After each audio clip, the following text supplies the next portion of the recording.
Bakteri pemakan daging menyebar cepat di Jepang. Sampai Juni 2024 terdapat 77 kematian yang disebabkan oleh bakteri pemakan daging tersebut. Nah, berita ini menarik untuk dibahas karena dari tadi lewat di beranda saya, bahkan akun gosip pun membahas berita ini. Saya rasa ini penting dibahas untuk menghindari kepanikan dan mencegah spekulasi tentang wabah ini. Jadi, bakteri pemakan daging atau flesh eating bacteria ini sebenarnya bukan merupakan bakteri baru. Penyakit yang disebabkan oleh bakteri ini pertama kali terkonfirmasi tahun 1992. Jadi, tidak ada lagi spekulasi kalau bakteri ini merupakan bakteri baru yang diciptakan oleh paman A, paman B, paman C. Bakteri ini menyebabkan kerusakan jaringan lunak jika tidak segera ditangani. Jaringan lunak yang rusak diantaranya adalah otot, kulit, kemudian jaringan subkutat. Kondisi ini disebut dengan necrotizing fasciitis. Jaringan lunak yang rusak akan timbul kemerahan, rasa nyeri, bahkan sampai kehitaman dan kehancuran jaringan lunak itu sendiri. Karena bakteri ini dapat menyebabkan kerusakan jaringan lunak, makanya bakteri ini disebut dengan bakteri pemakan daging, perusak daging, atau flesh eating bacteria. Bakteri pemakan daging atau perusak daging ini sebenarnya ada beberapa. Tetapi yang paling sering menyebabkan kerusakan pada daging diantaranya adalah Streptococcus grup A dan Staphylococcus aureus. Yang sedang heboh di Jepang pada saat ini adalah yang disebabkan oleh Streptococcus grup A yang dapat menyebabkan necrotizing fasciitis. Pada kondisi yang lebih parah dapat menyebabkan yang disebut dengan STSS atau Streptococcus toxin shock syndrome yang bisa menyebabkan kematian rata-rata 30% terhadap penderitanya. Sampai saat ini belum terkonfirmasi apa yang menyebabkan bakteri pemakan daging ini menyebar sangat cepat di Jepang. Terus bagaimana bakteri ini bisa masuk ataupun menular ke tubuh kita, dok?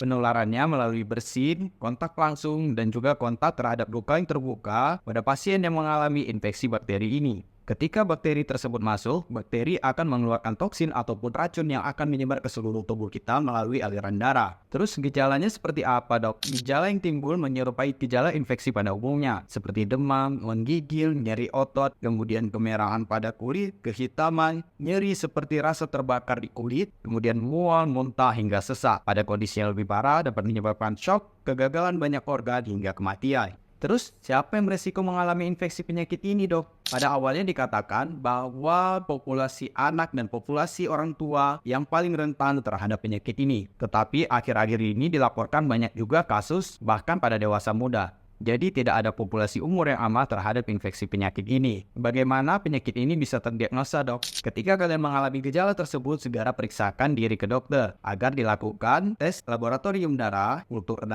kultur jaringan, swab hidung dan tenggorokan untuk mendiagnosa penyakit ini. Terus gimana pencegahannya, dok? Nah, ini merupakan hal yang paling penting, di mana peribahasa yang selalu kita pelajari dari dulu bahwa mencegah itu lebih baik daripada mengobati. Pencegahannya seperti pencegahan infeksi pada umumnya, seperti rajin mencuci tangan, kemudian segera bersihkan jika terdapat luka, dan menutup hidung maupun mulut ketika bersin. Serta jika sudah terjadi wabah, sebisa mungkin untuk menjaga jarak di keramaian dan memakai masker.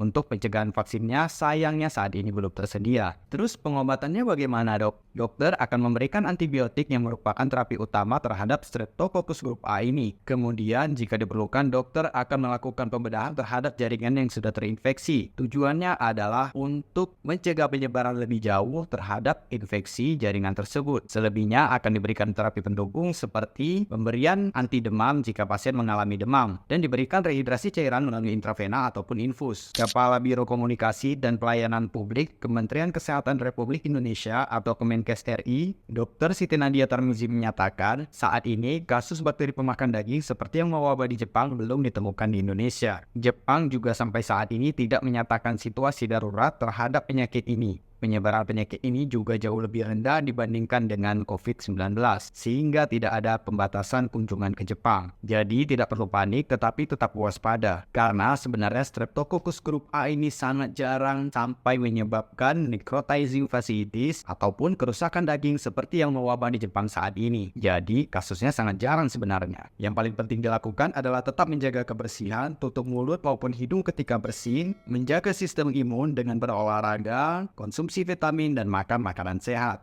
Semoga bermanfaat. Salam.